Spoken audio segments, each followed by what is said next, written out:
Hello, welcome everybody. I just wanted to welcome you to our webinar number 19.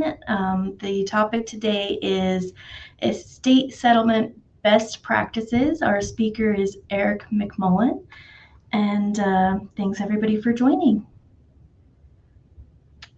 Thank you, everyone. I want to welcome everyone and also say thank you to Estate Planning Source for having me on board to go through some estate or trust settlement best practices.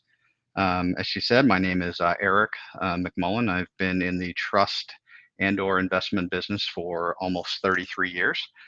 Alliance Trust Company is a full-service trust company based in Nevada, established in 2005, and currently we have approximately about $7 billion in assets under management. And I think what's really relevant for this group too is we're a firm that's built on partnerships, and you're going to hear a lot about partnerships. You're going to hear the word mentioned quite a bit of time during the presentation, and you're going to, hopefully we can point out the importance of, bringing everyone together, advisors, whatever role you play in a client's life, together. And this is important because this subject is, whenever you're settling in a trust or settling a estate, you will see that this is a difficult time. Something's happened, whether it's incapacity or a death, and where we need to bring things into play. So I'm going to today go through and provide just a general overview, as well as some best practices for existing clients where we're already doing something, and also successor trustee appointments where we know about them, and also where we're appointed in documents and best practices, as well as some settlement practices. And again, this is for thinking about the partnership and thinking about the group here. If you're interviewing a corporate trustee, these are things to look through and ask them about, because again, selecting good partners, as we all know, is vital in estate planning, estate administration, and just general looking after your clients. As an overview, today the principles that are typically abided by a corporate trustee are, as in the case of Alliance Trust Company, and we're speaking from an administrative organization with prospective partnerships in mind, and you'll hear and you're going to hear different stories. I'll keep them brief, I promise, but different stories that I think illustrate some of the successes and failures that I've experienced, and hopefully that is helpful for everyone along the way. And these principles are important to consider, when you're, as I mentioned, when you're interviewing and choosing a corporate trustee partner. The practices utilized by the corporate trustees are important. It's really all about our client, and or in this case, the grantor. We want to anybody who is an advisor to a client, especially when it comes to planning for death or incapacity. The number one concern is, how do we execute for the grantor's wishes for the legacy that they, whatever that may be, that they want to achieve. And this is where I always insert that the attorneys that draft documents, draft legal documents, those are administered typically by someone else. It could be by them, but typically administered by someone else. So the communication is really key in making sure what was written, and I'm sure it was, in most cases, written very well by very good attorneys. But making sure as an administrator that is what the client wants, how it's going to be executed. And this presentation is intended to provide, general best practices that, should be integral to a corporate trustee's standards of care for their clients. Being able to assist clients in maybe one of the most difficult times of their life, it's a privilege, it's a duty, and it also builds an opportunity to have generational relationships. So I'll begin with with our best practices. So if it's an existing client, and the term existing client just indicates in some form or some fashion that the corporate trustee is already providing some level of service, and the client would have, typically could be have a revocable trust, but the corporate trustee is assisting with administration until the client's death or incompetence. And most most trusts are, by a large percentage, are revocable trusts. So that means they're changeable. That's, living trusts, things like that. They're changeable.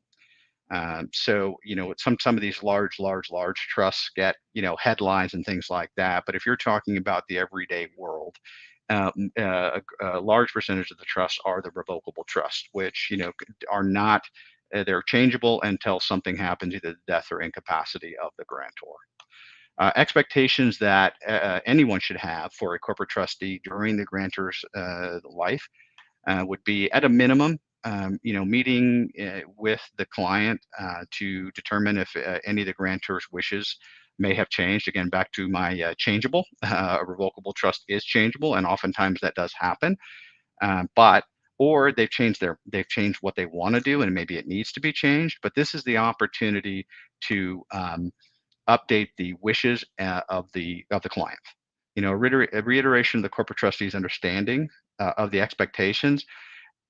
Where we see communication breakdowns is you always want to stick to what's the expectations of a corporate trustee once they're called to act. Where possible, you want to seek out the opportunity, to meet with the grantor's family members and develop a relationship prior to something happening. Easier said than done, but I can tell you that it is very difficult to make relationships with beneficiaries during the time that this is being administered. There's a lot of things going on during this time.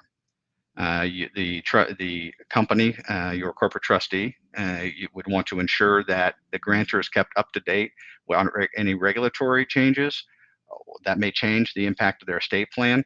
This is where, as a corporate trustee, you would want to make sure that they have a method to contact clients. We've all been on mailing lists before. I'm sure we can, and we get, emails or some other form of communication, and sometimes we have a hard time deciding, what we can attend today and what we can look at today, and what's important for tomorrow. But when it comes to something that can be impactful, as a corporate trustee, an expectation would be that there's a method to identify something that's major, like a tax change.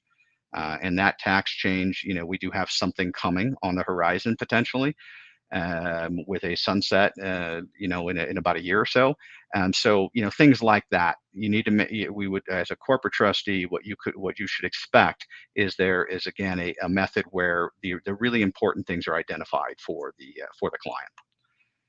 You want to, well, the corporate trustee would provide service and guidance, throughout the length of the relationship, and offer assistance in explaining to family members the estate plan that has been developed, and set expectations. Again, another word you'll see a lot.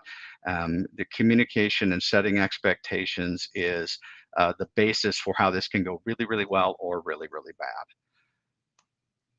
And offer to be the bearer of bad news if necessary. This is, I kind of reverse myself here, but you know, the I'm sure we've all been imagined, whether it's family members or whether it's trust, or irrevocable trust or wills, that we've heard stories about where the parents, you don't want to, or the grantor does not want to tell people what's in there. They're really uncomfortable, whether it's a privacy, whether it's a good intent, to not, let's use the words, spoil children or let them know the what's coming.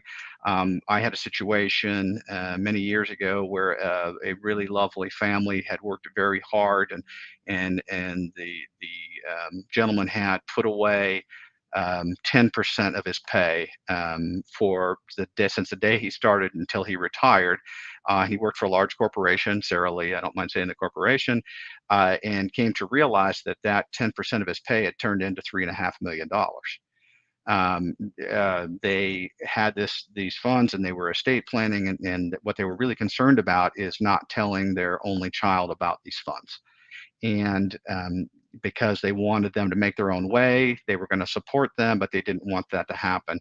And so, it can be uncomfortable in those situations, especially when the number gets larger. If the value of the state is I'm going to use an example here, is quite large, of 15 million, this is a time when a corporate trustee can step in and help the next generation and prepare them for the family wealth. This is something a lot of times that's missed. And, in coordination with any kind of a financial advisor, attorney, I think it's one of the duties that may have been, neglected. I think it's an opportunity for everybody on this call, and myself and others in our business, to be stewards of that money as it passes. We all know I'm sure we've all probably seen the statistics that by the third generation, 98% of wealth is gone. And that's partly on us, to be honest with you. And I say that us as an industry, that we need to prepare. As uncomfortable as it may be, we can be an ally with good news, bad news preparation for our clients. Another, again, quick story that I want to share with you is I had a very successful couple uh, that had really worked hard, developed several businesses, and we had worked with them. Unfortunately, they were in a car accident and both passed away in the car accident, leaving a 22-year-old who they'd done everything right, set up, had a really good job, to all indications, working hard, but suddenly, during a time of grief, was a large sum of money was now in his care, and somewhat at his disposal. They had certain things in place, but his first act was to buy 7 Harley Davidsons for himself and his friends. That's not what the parents would have probably wanted for him, although I'm sure he had fun. And I will tell you, his life kind of went on well after that. But that's where, we can step in, and all of us, including a corporate trustee, and assist in that transition. And along the way, happy to answer any questions that anyone has. And I'll pause here to see if any questions have arisen so far. Nothing so far. Okay, yeah, feel free to ask. We'll take pauses along the way. My disclaimer is I'm not a tax expert, so if you ask me a tax question, I'm happy to take that tax question back, and ask our group and provide an answer. But other questions with administration, or general trust or corporate trustee questions, I'm happy to answer. If we're Again, these are best practices. If we know a known successor trustee appointment, a corporate trustee. This is a case where if a corporate trustee is aware and that they have been appointed in case of death or incompetence, it's the opportunity to bring the team together, and that's something that an administrator should always do. And typically, what happens is the corporate trustee is contacted by the grantor, seeking to add the trustee as the successor. The corporate trustee, and this is again back to bringing the team together, should meet with the grantor, learn, and that's for, again, the grantor, the person setting up the trust, learn more about them, their family, explain the process, and answer any questions they might have. Key here, a corporate trustee should always ask for the signed trust to be provided to them.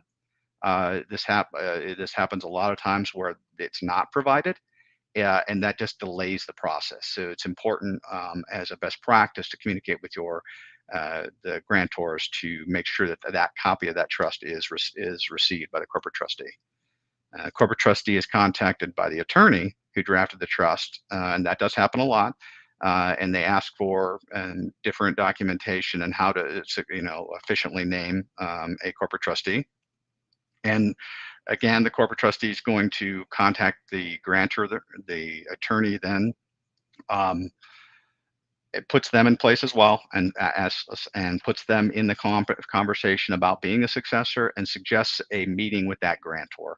Always the way we do business. And this is a time where I see a lot of advisors come into the picture as well, because again, we're being a group of trusted advisors in support of clients is where we all land.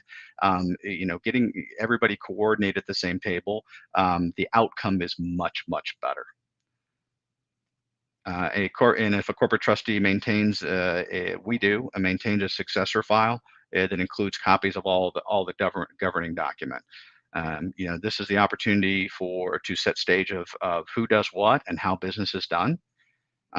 Particularly in our case, we provide a file that allows it's a pretty easy tool, whether it's manual or electronic, for our grantors to maintain a list of where their valuables, where their assets are, how they're titled, and we find the more that we update that every year, the more efficient the outcome will be. Generally, it's a best effort process, because oftentimes we're named without the corporate trustees.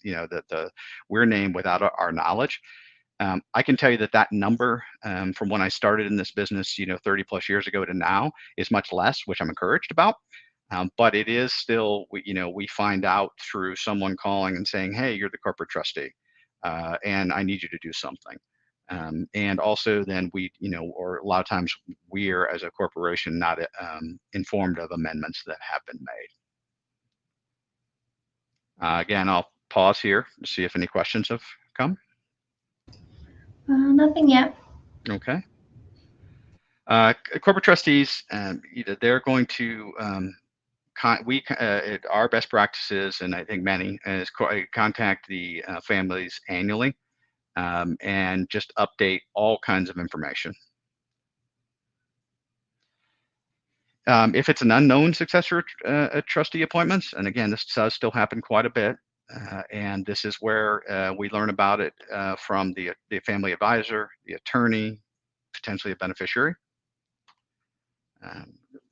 We would need to, the trustee at that point, and again, speaking from the perspective of thinking about the group here, what you're looking for in a corporate trustee, what we would need to do is obtain a copy of the trust agreement if we don't already have one, or certainly an up-to-date one, and review that for the wishes of the grantor.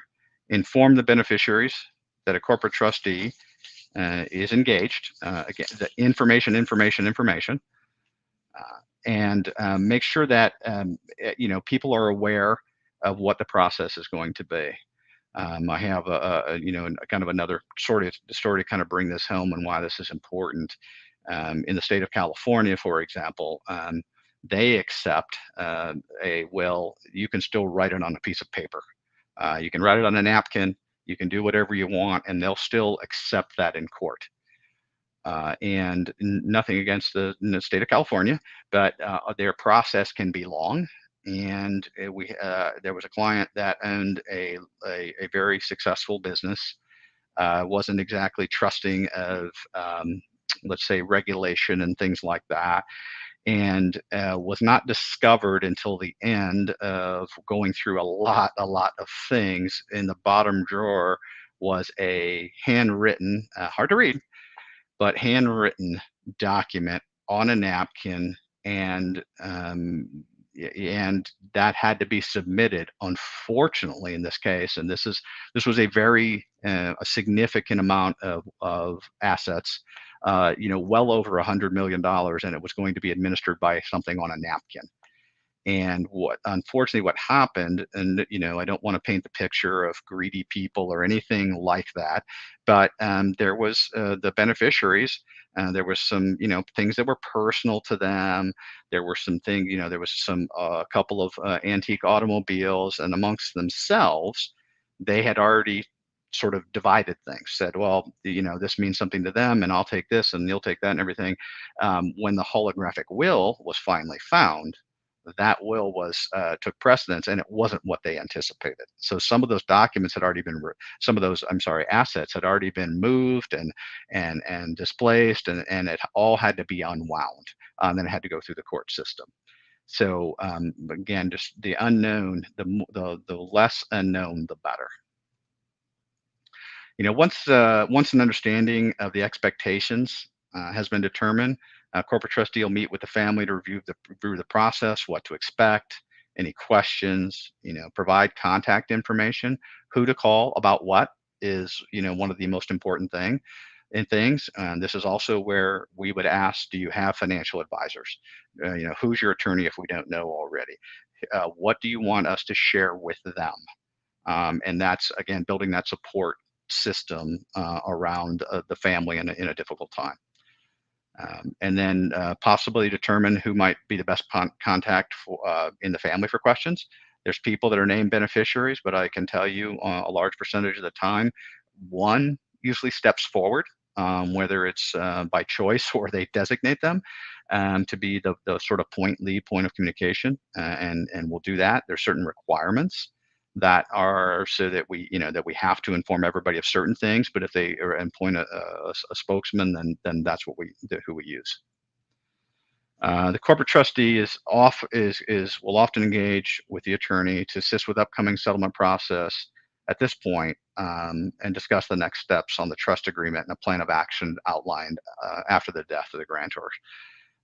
There could be properties in other states at that point where we need to contact an attorney in another state. We'll work with the team. Again, make sure that if there's relationships in place, that's something that a good corporate trustee does their very, very best to honor. And so, if there's the attorney has someone that they're a counterpart to, that they know that they've worked with in another state that's necessary, then that's what a good corporate trustee will honor. Again, I'll pause in case any questions have come up. Nothing currently. Okay, well, that's understandable. So here's where the settlement process again, and again, I'm presenting this for an aspect of what you could expect, as well as what a client can expect, and the more that we set expectations, the better, so that the mysteries, and there's stories, I'm sure I have been involved in things that have been delayed years and years, and nothing frustrates people more than those things, and typically the reason those happen is because of just lack of communication about who's involved and what goes where. Even if things are spelled out in a document, there's still searches that need to go on and things like that. So again, I want to present this. I certainly don't think that everybody should know the details of settlement, but just so you're aware as you do selections and as you're advising clients on what they could expect, whether they're drafting the documents or whether you're an advisor that helps clients. So when the settlement activities begin, once we're aware of the grantor's passing, the required activities are fairly consistent for settlements. Doesn't matter if it's Alliance Trust Company or another trust company. We're going to follow another type of corporate trustee. We're all going to follow a very similar schedule. Contact the family and provide an understanding of what to expect over the next 9 to 12 months. Yes, 9 to 12 months. That's on a good one. There's certain time frames that should be met, but it's not overnight. We all know that, and the more we make people aware of it, the better. And we would, I put this as a separate point, at the end here, provide the beneficiaries with a copy of the trust. That's the most, they are due a copy at that point, and we do provide it. Engage an attorney as expert to opine throughout the settlement process and to complete any documents or fill out any paperwork. If we want to use partners that have been in place, it always works best if we can do that. If not, then we would select a qualified attorney in the area. We would obtain death certificates and obtain all the needed information from beneficiaries. Open an account to allow the transfer of assets and the account to fund the estate. We would begin marshaling assets such as bank accounts, investment accounts, annuities, and so on.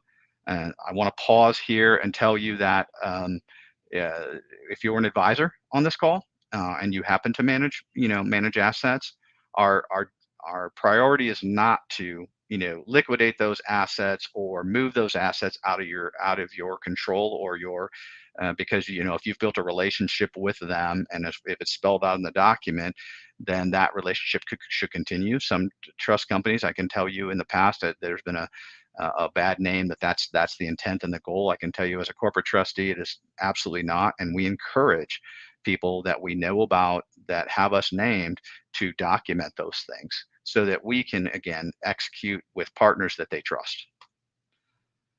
If a home is part of the estate and these properties are not designated to pass to the beneficiaries, then we would prepare the home for sale. Tip here, never, ever, ever go to a home by yourself. There was a situation with a home several years ago, and an employee went out to actually meet a locksmith at the home to change locks. There was a little worry because this gentleman they had thought he had stored various valuables in the house and things like that. So wanted to make sure that the home was secure. So doing what they should do, this trust company was not our trust company. This trust company had set out to engaged with a locksmith, change locks, make sure it was secure, but they went by themselves. Afterwards, it was discovered there was a floor, I would call it a trap door, not exactly a safe, but in the floor. And um, the trust company and this employee, there was nothing in there, but the trust company and this employee was the claim was that there was gold coins stored there, and those gold coins were no longer there. Fortunately, down the road, and many months later, and many legal costs later, it was discovered there was a receipt that he had sold the gold coins. Thank goodness. If that wasn't found, I'm not sure what would have happened. So, if you're involved, and this goes actually, even if it's a family, it's a family member, it's always a good idea to go with someone else. The home sale process, it include reviewing all the tangible property, and everything does have to have a value placed upon it, and determine what was directly bequeathed to the individual beneficiaries. Again, advice that you could give your clients and who you're working with, what we give clients, be specific if you can. And we'll determine the values there. There may need to be repairs, and a corporate trustee would be responsible for organizing those repairs. And this is all because all these activities are intended for the transition, as well as we need to produce a date of death value for everything that is in the estate. At that point, the assets are marshaled, sold, valued, collected, and whatever needs to be done based on the document. And a notice to creditors is posted at that point. Beneficiaries can seek interim distributions. I can tell you it happens a lot. When you have sums of money and they become aware that it's not, I don't want to paint that greed picture. It's just that there's money that's been identified for them. And sometimes, they want to get that, as efficiently as possible. It's particularly important if one of the beneficiaries pays for the, funeral expenses, or is out money for something like that. But they need to be handled very carefully during this notice of creditor period, as the remaining estates aren't known until time passes. Back to my story about the holographic will that was down in the file cabinet. We're going to have ongoing meetings and updates with the beneficiaries, because it's extremely important, and we want to make sure that the activities, they're aware of what's going on, why they're going on, and what progress is being made. The biggest single breakdown in a relationship with a corporate trustee happens here. Just not enough communication. If a financial advisor has been managing the investment assets during the grantor's lifetime, and they should update this ongoing throughout the settlement process, and they will need to be directed to liquidate portfolios as needed and receive information as the status of the estate. Financial advisors, I'm well aware that, and we all are well aware, a good corporate trustee, that things change. Obviously, date of death, accounts can potentially be frozen to any kind of trades, all those things. So communication with the advisor and as things move along is important. And if there is a resulting trust that need to be open, then this happens at that period when the assets are transferred. An important point to put out, I want to just relay some things that we've seen along the way. During this notice of creditors, that's when we tend to get claims of a loan to a family member or maybe a loan from a family member. I can tell you it happens on regular occurrence. Oh, I loaned them money for their property taxes or something like that. Or typically it's siblings. Well, they gave them $10,000 to buy their first house, but they didn't give it to me. So, like, document, document, document. That's something to pass along to any clients that you advise. Tax liability to the state, if any, will be determined, and a corporate trustee would, in conjunction, if there's a CPA that has been used by the family, typically first right goes to them and to work with them if they're prepared and would like to do the tax return. And it's important to note that this is general for all estates, but every estate is different. No matter how well written, no matter how much detail, they're all different, and that there's many twists and turns that can happen throughout the process.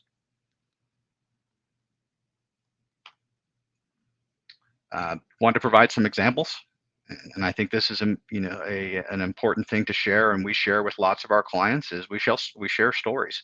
And we share stories of what went well and what doesn't. And we're currently right now we're working on an estate that has 15 beneficiaries, and it's really difficult to locate everyone.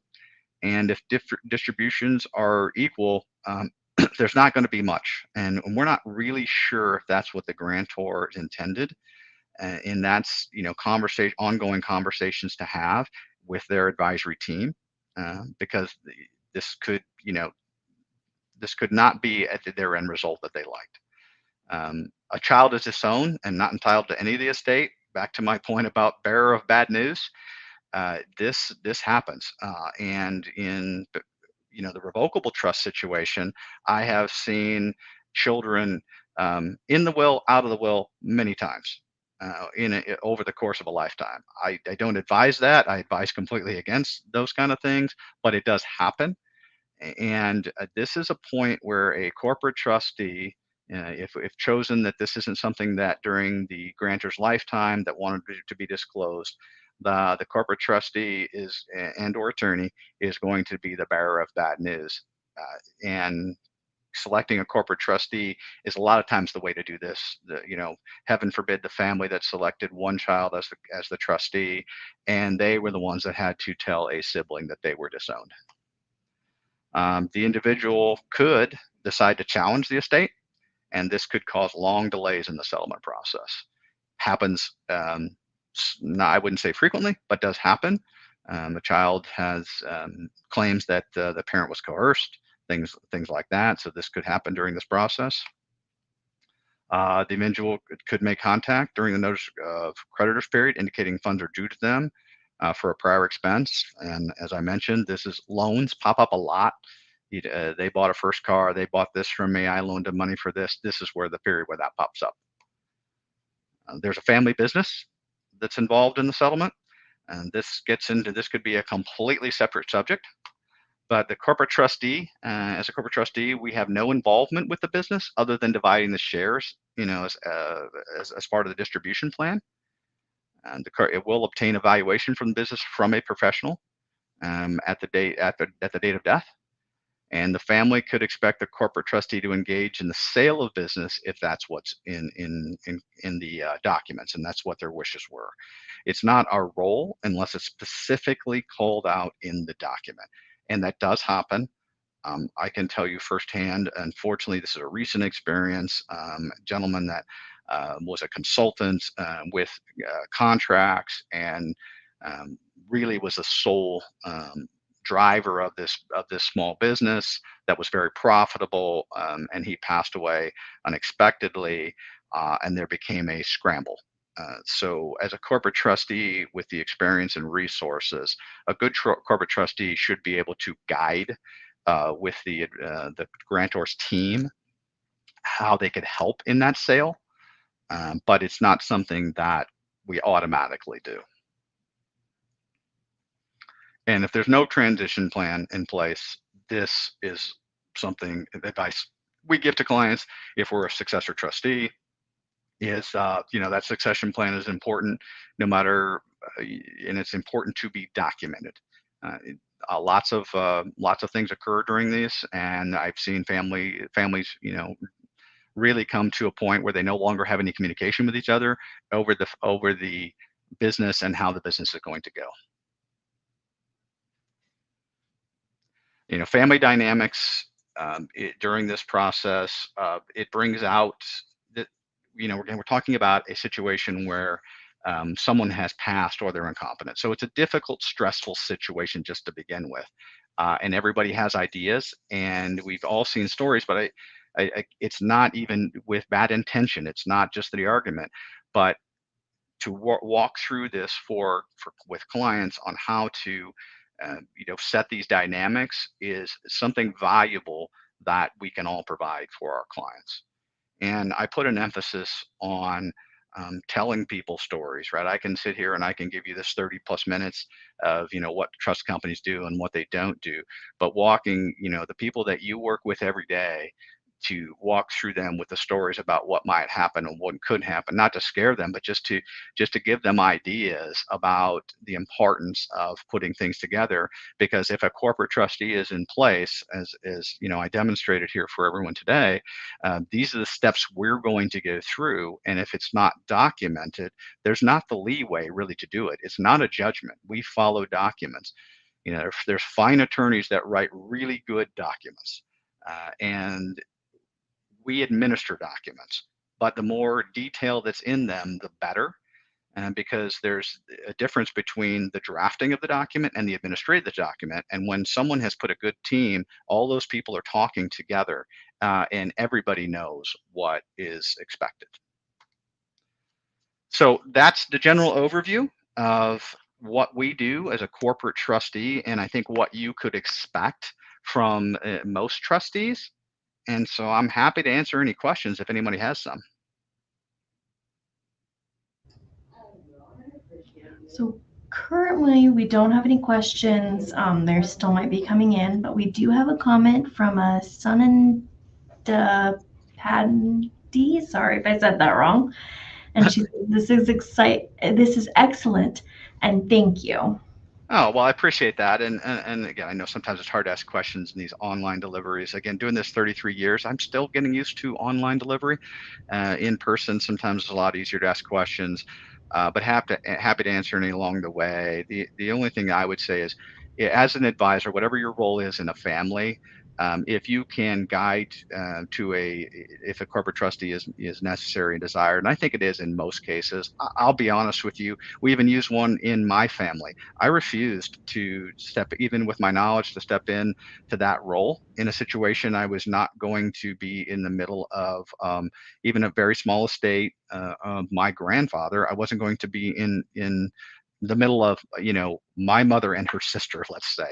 So guiding people through and when to use a corporate trustee or not, I think that's a role that we can all play. And the expectations of a corporate trustee should be high. There's a lot of really good ones out there. I'm certainly not saying we're the only ones, but the expectations need to be high. And if everybody's included, the experience during this painful point can be not so painful.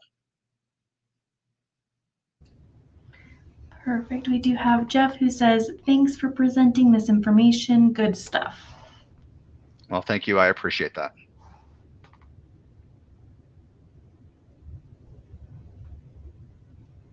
Okay, I guess with that, I can, give you back control. All right. I just want to take a moment to thank you for joining us, Eric, and thank everybody else who was able to join this live stream. And we look forward to seeing everybody next month as well. Okay. Thank you. Everyone have a great day. Thank you.